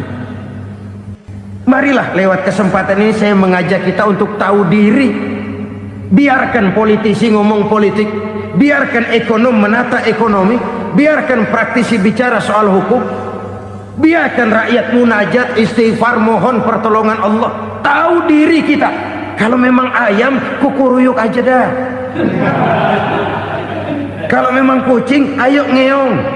Kalau kambing, silahkan ngembe. Udah tahu ayam, ngeong bunyinya. Suaranya palas, orang nggak ngerti, bingung makin menjadi-jadi. Ibarat kesebelasan sepak bola bangsa kita sekarang ini, rame-rame mau bikin gol, kiper ikut nyerang sekarang. Memilukan dan bahkan memalukan. Wa ma hakamu bighairi ma anzalallah illa fasha fihimul fakru. Kalau hukum yang diterapkan sudah menyimpang dari keadilan yang diajarkan Allah, bertebaranlah kemiskinan di mana-mana. Coba sekarang ini, yang punya duit bingung, apalagi yang kagak punya duit. Yang pengusaha gede ngeluh, apalagi yang pengusaha pas-pasan. Yang kagak punya beras, yang punya beras saja masih bingung, apalagi yang nggak punya beras. Ini sudah demikian merata. Dulu kita kagum mendengar konglomerat kelas buadak, kelas-kelas yang seakan-akan cuma ada dalam khayalan mereka, punya kekayaan miliaran dolar, triliunan. Sudahlah, seolah-olah nggak terjangkau sama kita. Weh, ternyata yang gede-gede itu juga gede utangnya. Dan rontok satu demi satu. Ternyata rakyat selama ini cuma dialamatkan, cuma dijadikan address. Rakyat yang tidak banyak ngerti persoalan ini harus menanggung hidup ini begini berat, harus menanggung beban hidup ini begini tinggi, daya beli semakin lemah, semakin terpuruk dan terpuruk, sedang keadaan belum juga banyak berubah. Yang hutang sama luar negeri itu kan bukan rakyat kecil, Ciano. Yang banyak nyimpen dolar juga kan Ciano. Rakyat kecil bocah kampung mah jangankan nyimpen dolar, ngelihat juga tumben. Kemana kita mesti bercermin? Sekali lagi saya mengatakan maaf, kita tidak bermaksud mencari kambing hitam. Karena itu kita tidak bicara orang, kita bicara sistem, kita bicara keadaan. Beginilah yang dikatakan Nabi, penyebab timbulnya bencana, hukum yang ditegakkan tidak lagi berorientasi kepada keadilan, tapi berorientasi kepada kepentingan. Akhirnya bentuk hukum seperti pisau, tajam ke bawah, tumpul ke atas. Hukum cuma buat rakyat kecil, tetapi kelompok menengah ke atas kadang-kadang kebal dari perlakuan hukum. Maka bertebaranlah kemiskinan. Iya, kemiskinan moral berupa lukanya rasa keadilan. Kalau rasa keadilan terluka, orang kan nunggu kesempatan, saudara. Iya, dia nggak bisa ngomong, iya dia nggak sanggup action, iya dia nggak bisa tunjuk rasa, tapi hatinya kan kapan ada kesempatan, kapan ada waktu, tunggu. Hatinya mesti begitu. Sehingga begitu ada kesempatan, terjadilah hal-hal yang tidak terhindarkan. Dan itu ekses, bukan reformasi. Jangan seperti sebuah dialog saya dengan seorang abang beca. Saya bertanya, bang, ya, abang tahu nggak reformasi? Tahu. Ustaz, apa? Pembakaran. Terus penjarahan, lalu perkosaan. Itu referensi, itu yang saya lihat. Nah, itu yang dia lihat. Saya tentu tidak menyalahkan abang beca kita, karena memang itu yang dia lihat dan sejauh itu wawasannya. Tapi ini indikasi bahwa banyak rakyat kita yang belum bisa menggunakan kebebasan secara bertanggung jawab. Padahal kebebasan tanpa tanggung jawab tirani. Sebuah contoh gampang-gampangan. Saya beli radio, saya setel di kamar saya, lalu saya bilang, ini radio gue. Yang beli gue, pakai duit gue setel di kamar gue, sekeras-kerasnya, gak ada urusan sama orang lain. Itu kata saya. Tetapi tetangga saya sebelah rumah kan boleh juga ngomong begitu. Kata tetangga saya, ini mata gue, yang ngantuk gue tidur di kamar gue, kenapa suara radio lu nyampe kemari? Artinya apa ini? Kebebasan saya nyetel radio dibatasi oleh kebebasan tetangga saya yang mau tidur. Tidak ada kebebasan mutlak. Kebebasan mutlak tanpa tanggung jawab kembali akan melahirkan tirani, kembali akan melahirkan pemaksaan kehendak. Dan itu lagi-lagi bukan demokrasi. Saudara-saudara kaum muslimin rahimakumullah. Ini penyakit yang kedua, lukanya rasa keadilan, terutama di kalangan rakyat kecil. Itu mengendap menjadi akumulasi dan menunggu giliran kapan bisa dimuntahkan. Dengan kata lain, rakyatnya udah banyak banget makan yang perutnya jadi enak, nyelam. Kapan nunggu muntahnya?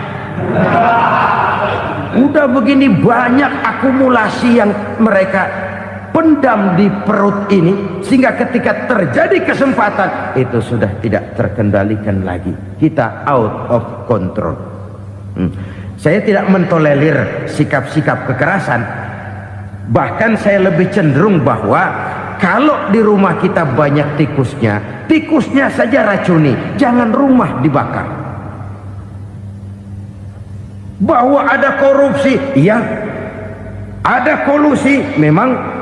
Ada nepotisme, tentu. Tetapi tikusnya saja racuni. Jangan rumah dibakar. Masa mau ngusir tikus bakar rumah? Tikusnya lari, tikusnya selamat, rumahnya ewes-ewes.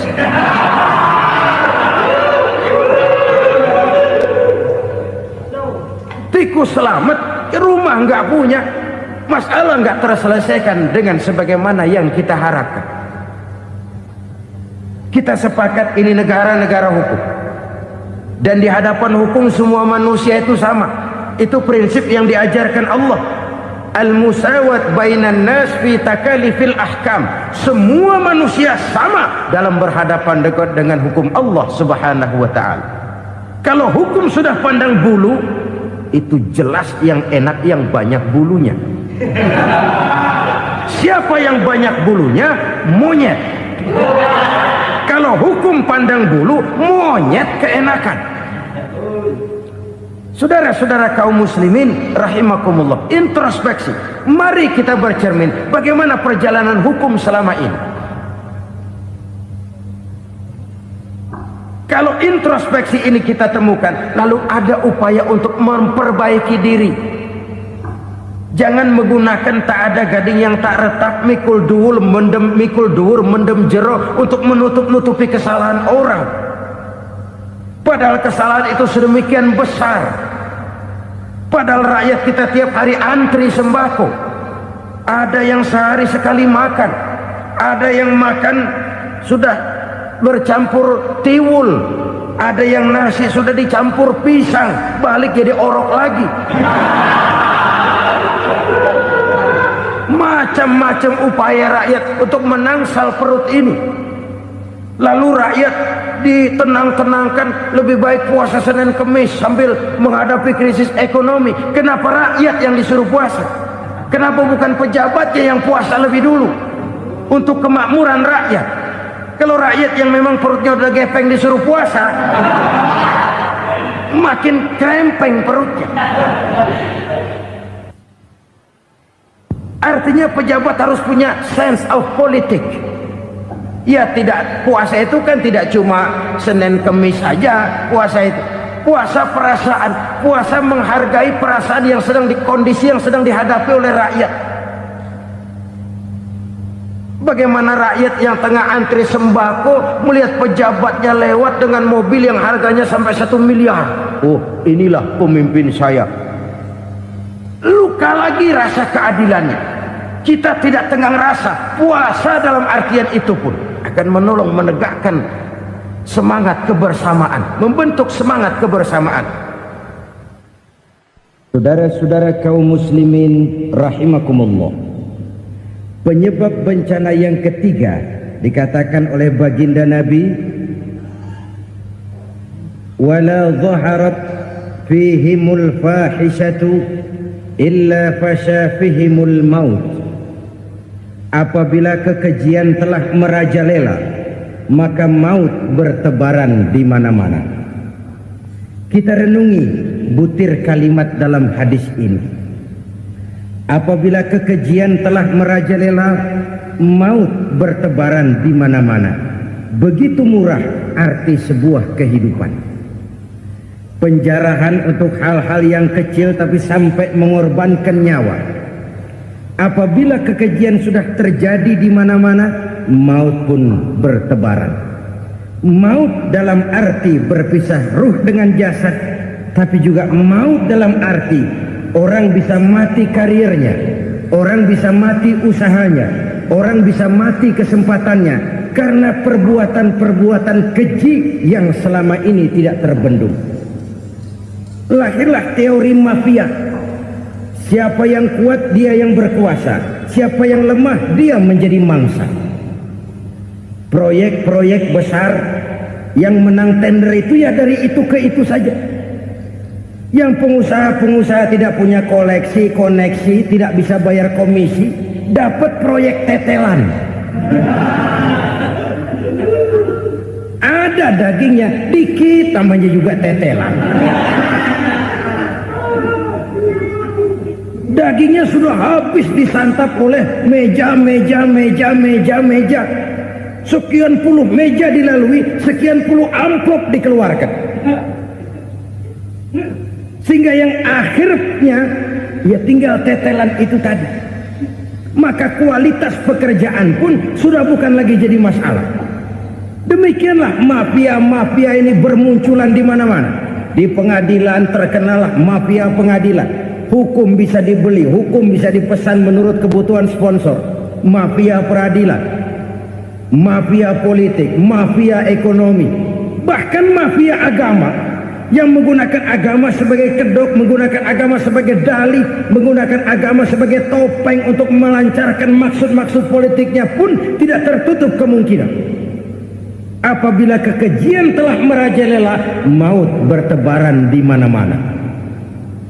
Korupsi, kolusi, nepotisme itu bagian dari kekejian. Kita selama ini kalau mendengar maksiat, itu yang terbayang cuma judi, mabuk, zina. Iya, itu maksiat. Tapi korupsi, kolusi, nepotisme itu juga maksiat dalam bentuk lain. Kalau ini sudah bertebaran, maka maut terjadi di mana-mana. Jangan bayangkan cuma mati orangnya, itu sih kewajiban. Yang menyakitkan itu orangnya masih hidup tapi dibikin mati, karirnya mati. Kenapa? Karena yang diperlukan bukan cuma orang pinter tapi orang taat. Biar pinter, kalau nggak taat minggir. Biar bodoh, kalau taat bisa nyenangin atasan, bisa nyemir, nyemur. Kumaha juragan wae ayo nama. Itu yang kadang-kadang dapat penghargaan. Tidak ada prestasi kerja kecuali bikin senang orang di atas. Kita lihat di desa-desa jalan rusak. Kalau ada berita pejabat anak mau turun, jalan rata sekali. Sampai tanah dari mana aja dikeruk buat ngeratain tuh jalan. Pejabat pulang legok lagi jalanan. Katanya kita kerja buat rakyat, nyatanya kita cuma melayani atasnya. Kenapa? Terjadi lingkaran setan.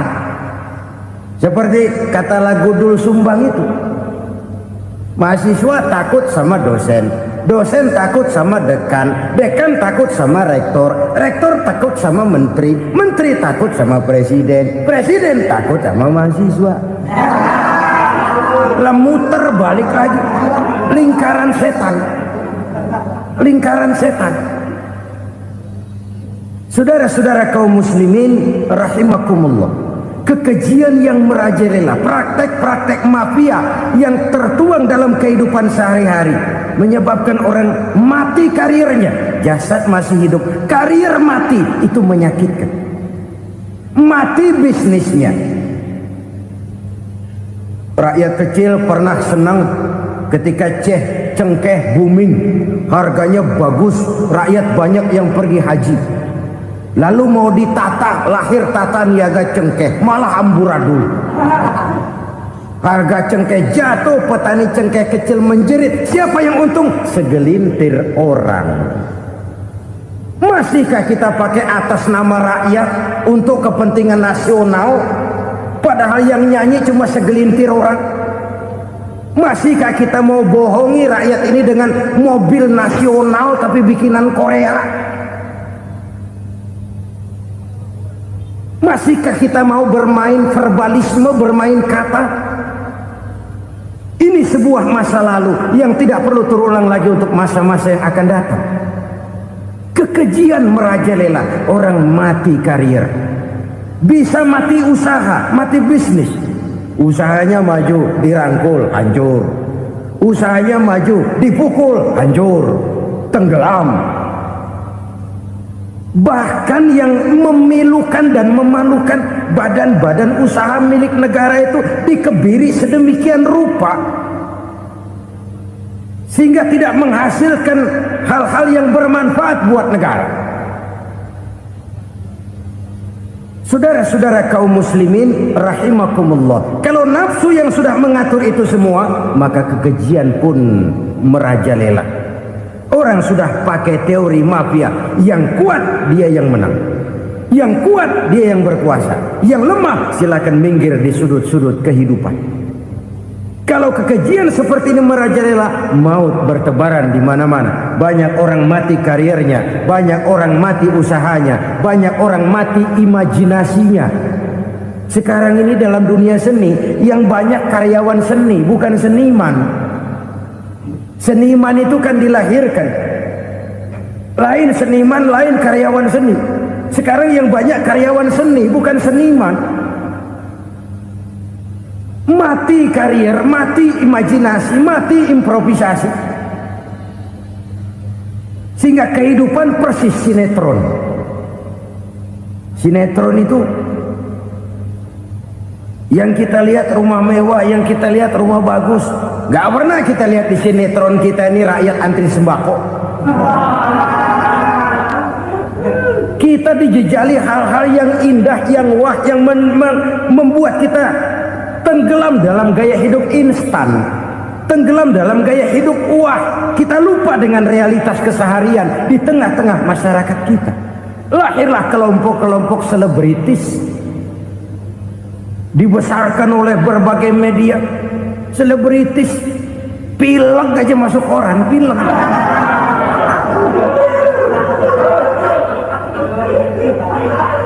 Rakyat yang pingsan antri beras nggak masuk koran.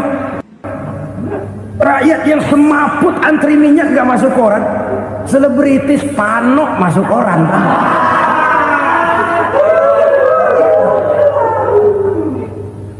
Kita besarkan hal-hal kecil, kita kecilkan hal-hal besar. Karena apa? Kita mengejar oplah, kita profit oriented, tidak lagi berorientasi kepada realitas hidup yang kita hadapi ini. Kalau kekejian sudah merajalela, kata Nabi, maka maut bertebaran di mana-mana. Maut dalam artian maut, coba lihat sekarang begitu murah nyawa. Karena 1000 perak orang mau nusuk bunuh. Karena beras seliter orang khilaf, begitu murah kehidupan. Tapi kekejian dalam bentuk korupsi, kolusi, nepotisme, kekejian dalam bentuk itu mematikan karier, mematikan bisnis, mematikan imajinasi, mematikan kreativitas. Itu juga maut dalam bentuk lain akibat kekejaman lain. Ini penyebab yang ketiga. Yang keempat, penyebab bencana menurut baginda Rasul, wala tuffiful mikyala illa muni'un nabat. Apabila timbangan sudah dicurangi, maka tercegahlah tumbuh-tumbuhan. Apabila timbangan sudah mulai curang, maka terjadilah musim paceklik. Apabila bisnis sudah bergaya mafia tadi itu, kecurangan-kecurangan terjadi, tender di balik pintu, yang dimenangkan cuma kelompok-kelompok yang bisa memberikan presentasi yang besar, muni'un nabat, terjadilah paceklik. Paceklik, panen gagal, wereng, ya wereng. Kemarau panjang, it's okay. Air sulit, iya. Tetapi kan semua itu ada yang ngatur. Kemarau ada yang ngatur, belalang itu ada yang ngatur, air itu juga ada yang ngatur. Yang ngatur itu yang serba maha. Kalau ia murka melihat kecurangan timbangan, Allah itu kalau murka kan gampang saja, tinggal komandoin balang, lang, hancurin tuh sawah. Konvoy belalang, konvoy. Allah tinggal ngutik angin El Nino, mampir lo ke Indonesia. Hujan nggak turun-turun, kemarau panjang. Jadi kalau musim kemarau kan namanya anginnya El Nino. Kalau musim hujan anginnya namanya La Nina. Cakep namanya, kejem orangnya. Saudara lihat Cina sekarang sedang kena La Nina, banjir besar, ribuan orang meninggal. Dia mah ribuan mati kagak berasa, rakyatnya miliaran. Bangladesh lagi ngalami La Nina, India lagi ngalami La Nina. Angin, hujan, kemarau, belalang itu kan ada yang ngendaliin. Kuncinya bukan di belalangnya, kuncinya bukan di peredaran matahari berputar, kuncinya di atas yang mengatur semua itu. Kalau timbangan sudah mulai curang, pengusaha sudah nggak mau jujur, apa nggak bikin perut jadi mual. Begitu rakyat antri sembako pingsan nggak dapat beras, sementara beras ditumpuk-tumpuk sampai membusuk. Kemana hati nuraninya? Kemana akal pikirannya? Kemana mereka yang berbuat atas nama rakyat tapi melihat rakyat susah tidak tergerak hatinya? Apabila timbangan sudah mulai dicurangi, bisnis sudah mulai melenceng, maka terjadilah paceklik. Sebuah negara yang berhasil dalam swasembada pangan, lalu sekarang menjadi negara yang rakyatnya antri untuk memperoleh kebutuhan pangan. Saudara-saudara kaum muslimin rahimakumullah, ini intinya adalah kecurangan. Kalau kecurangan sudah terjadi di mana-mana, dan ini milik siapa saja, bukan soal tempat, bukan soal jabatan, soal manusianya, SDM-nya. Kecurangan tidak cuma terjadi di kantor, di masjid bisa terjadi kecurangan. Korupsi tidak hanya bisa terjadi di kantor, di madrasah bisa ada korupsi. Faktor manusianya, ini soal SDM. Kecurangan yang besar tentu besar lagi kerugiannya. Kecurangan yang kecil, kecurangan sehari-hari, pedagang-pedagang kecil ngurangi timbangan, barang yang buruk dikatakan baik, yang baik dikatakan buruk, itu merugikan perorangan. Kecurangan yang besar merugikan bangsa dalam bentuk total, dalam bentuk seutuhnya.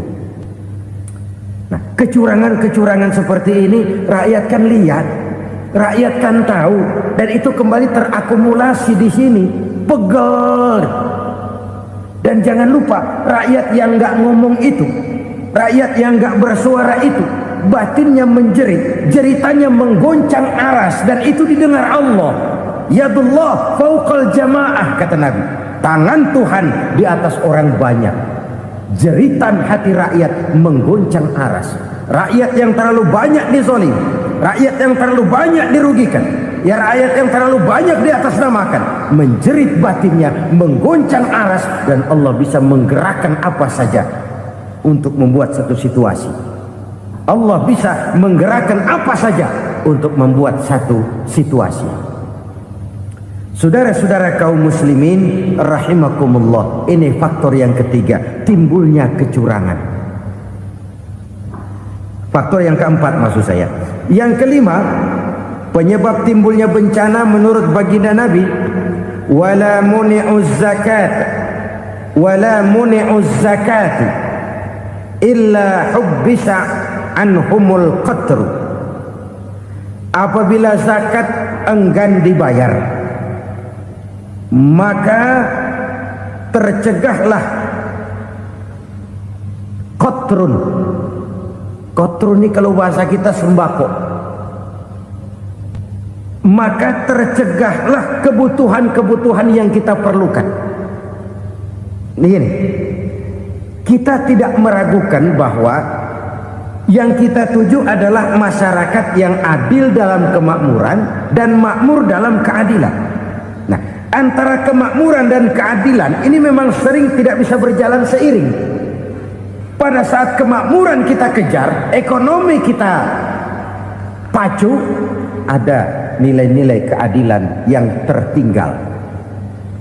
Pada saat nilai keadilan kita tegakkan benar-benar, ada unsur-unsur kemakmuran yang terabaikan.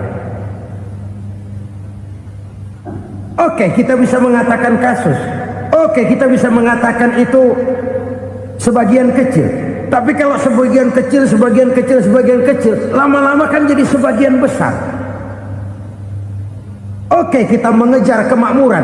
Pertanyaannya, kemakmuran untuk siapa?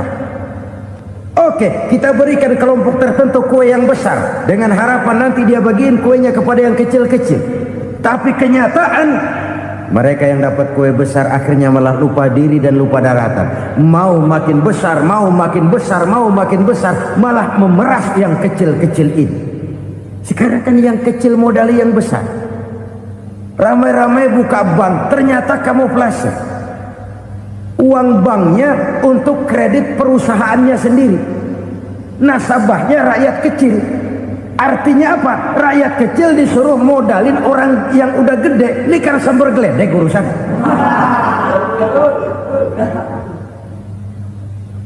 Ini kan permainan apa lagi? Rakyat kecil suruh modali yang gede. Nasabahnya rakyat kecil, kumpulkan uangnya di bank, kucurkan kredit kepada perusahaannya sendiri. Bukankah itu rakyat kecil suruh modali yang gede? Sudah begitu kejamkah kita untuk meraih keuntungan dengan mengorbankan orang kecil ini? Sudah tidak bicara lagi kah nurani kita melihat penderitaan orang yang semakin susah ini? Kalau zakat enggan dibayar, padahal zakat 2,5% saja, 2,5% saja. Kalau itu pun enggan, kalau zakat saja enggan, bagaimana pula yang namanya sedekah, bagaimana pula yang namanya infak, bagaimana pula yang namanya santunan, bantuan. Kadang-kadang lipstick nyumbang si nyumbang, cuman nyolongnya lebih gede. Ini namanya sumbangan lipstick. Buat lipstick itu kan buat ngumpetin bibir pucat. Itu fungsi utama lipstick. Buat ngumpetin korupsinya, nyumbang kegiatan-kegiatan sosial, tapi yang dia korup lebih gede dari yang dia sumbangin. Lipstick kamuflase, nepu kata anak sekarang.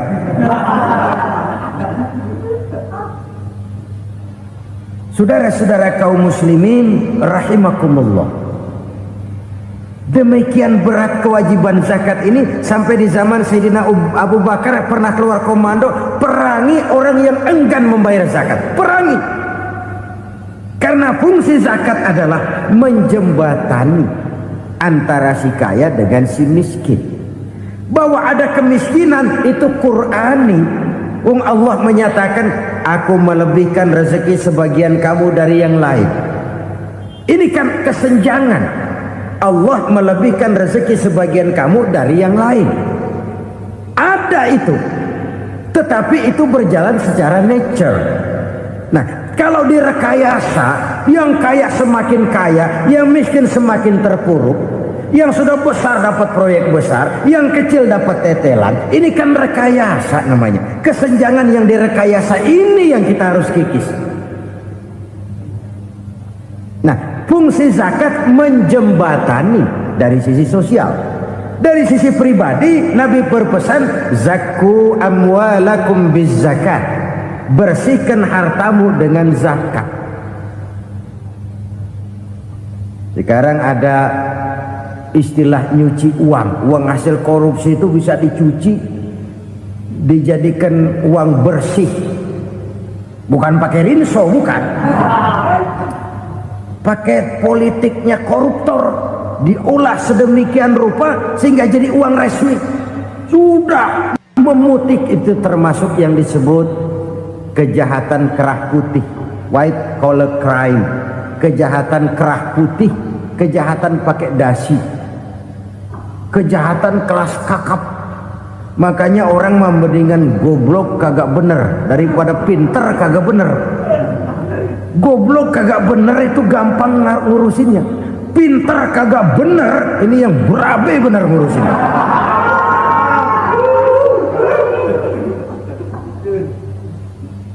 Kita bukan cuma perlu orang pinter kok di zaman sekarang. Kita perlu orang-orang bener yang punya komitmen, yang sesuai kata dan perbuatan, yang bisa merasakan apa yang dirasakan oleh rakyat, yang punya sense of politik yang tinggi, yang peka, yang penuh keterbukaan, yang punya wawasan dan pandangan jauh ke depan. Dari sisi pribadi, zakat itu membersihkan harta kita. Ya, dia tercampur dengan yang subuhat, dia bahkan mungkin tercampur dengan sedikit-sedikit yang haram. Itu zakku amwalakum biz zakat. Bersihkan hartamu dengan zakat itu. Pada sisi sosial ia menjembatani, pada sisi pribadi ia membersihkan harta kita. Karena itu kalau kita minta berdoa, minta rezeki, syarat rezeki itu halalan thayyiban wasi'an. Nggak pernah kurang dari tiga itu. Halal, bagus, banyak. Halal, bagus, tapi sedikit, susah ngaturnya. Halal, banyak, tapi kurang bagus. Buat apaan? Bagus, banyak, tapi haram. Enggak ada artinya. Sebab kata Imamul Ghazali, kalau kau terlalu suka memakan makanan yang haram, dikunyah masuk ke dalam perut besar, digiling oleh perut besar, menghasilkan energi, menggerakkan sel-sel pembuluh saraf, kau juga akan cenderung berpikir yang haram. Kalau sudah cenderung berpikir yang haram, perbuatan pun akan mengarah kepada perbuatan-perbuatan yang haram. Dulu waktu kelompok Jimbaran 200 konglomerat Indonesia kumpul, dihimbau supaya sekian persen kasih pengusaha-pengusaha lemah. Itu kan cuma sekedar belas kasihan, tidak banyak menolong keadaan. Dan bukan itu yang diperlukan pengusaha-pengusaha kecil. Yang diperlukan adalah berikan kami kesempatan seperti mereka dapat kesempatan. Berikan kami peluang seperti mereka juga dikasih peluang. Kalau cuma dikasih 100 juta, 200 juta hari ini, usaha kami nggak ada prospeknya, peluang kagak ada, kan sama juga bohong. Diceburin ke kali, disuruh berenang, tangan diikat, mendingan mampusin ketahuan. Ayo berenang, berlomba, tangan diikat, kaki diikat, sama saja nyuruh mati. Jadi jangan kasih ikannya, kasih kailnya. Yang diperlukan pengusaha kecil menengah ke bawah itu bukan cuma sekedar belas kasih dari konglomerat-konglomerat besar. Berikan kami peluang seperti mereka juga dapat peluang. Berikan kami kesempatan seperti mereka dapat kesempatan. Berikan kami kredit dengan kemudahan seperti mereka juga kalau minta kredit begitu mudahnya. Menciptakan peluang dan kesempatan, pemerataan. Bukan menciptakan manusia Indonesia dengan standar ekonomi yang sama. Semua rumahnya harus sama, semua punya mobil. Itu sih kebersamaan bebek. Bebek, coba lihat bebek. Satu ngalor semua. Satu ngidul semua. Kebersamaan bukan itu. Kebersamaan adalah menciptakan peluang. Kalau yang kaya bisa semakin kaya, kenapa yang miskin tidak bisa ikut naik jadi sedikit kaya? Kalau pengusaha yang sudah kuat bisa bertambah menjadi kuat dengan proyek mega proyek, kenapa yang menengah tidak bisa ikut menjadi kuat? Dan kenapa kekejian itu merajalela? Kita dengar lewat berita-berita PLN tekor, PLN hutang. Kenapa? Dia beli listrik dari swasta yang belinya lebih mahal daripada penjualannya. Artinya dia beli itu listrik dari perusahaan listrik swasta, dia jual kepada rakyat lagi. Harga jualnya lebih murah daripada dia beli kepada swasta. Kenapa? Ada tekanan lagi tuh. Biasa siklus lagi. Hukum Boyle. Atas neken, paling bawah gepeng. Ya kita nih rakyat kecil, emang nasibnya gepeng terus. Saudara-saudara kaum muslimin rahimakumullah, dari 5 penyebab bencana ini kita ambil kesimpulan untuk sebuah renungan dan introspeksi kita bersama. Pertama, mengingkari janji, padahal janji itu yang lebih tinggi nilainya adalah di hadapan Allah Subhanahu wa ta'ala. Baik wakil-wakil rakyat di parlemen maupun pemimpin-pemimpin rakyat di dalam kabinet, apabila memangku suatu jabatan, selalu mereka mengawali dengan sumpah, dan sumpah itu dimulai dengan demi Allah. Sadarkah kita pada saat itu kita ucapkan bahwa kita sudah mempertaruhkan Allah untuk jabatan yang kita pegang? Kita sudah mempertaruhkan nama Allah untuk posisi yang dipercayakan kepada kita. Sadarkah kita bahwa menyia-nyiakan itu satu dosa yang sangat besar, yang tidak hanya kepada Allah tetapi juga kepada rakyat yang kita wakili, kepada rakyat yang kita pimpin. Cukuplah sudah rakyat dijadikan adres, umat dijadikan alamat sebagai numpang. Marilah kita kembali kepada komitmen awal dengan jujur kepada janji kita sendiri. Lalu yang kedua, kekejian, baik berupa korupsi, kolusi, nepotisme, dan perbuatan-perbuatan lain akan melahirkan kemiskinan. Kekurangan pangan bukan satu-satunya yang menyebabkan rakyat menderita. Lukanya rasa keadilan terakumulasi di hati rakyat, dan jeritan hati rakyat mengguncang aras. Kalau Allah murka, Allah bisa melakukan apa saja untuk menciptakan suatu kondisi.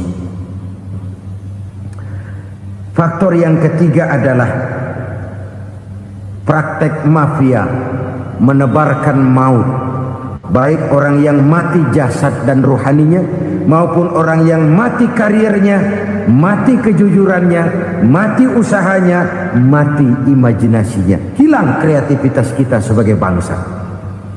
Faktor yang keempat, kecurangan-kecurangan di bidang usaha, di bidang tender, mengandalkan menjual kekuasaan. Dan memang repot kalau penguasa jadi pengusaha. Mau atau tidak mau, kebijakan-kebijakan kekuasaannya akan memperkuat jaring-jaring usahanya.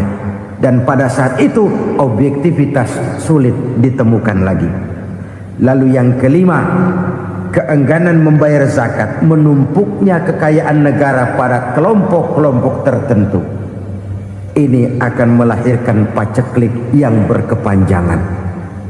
Menumpuknya kekayaan dan harta negara pada kelompok-kelompok tertentu akan melahirkan paceklik dan kemiskinan yang berkepanjangan.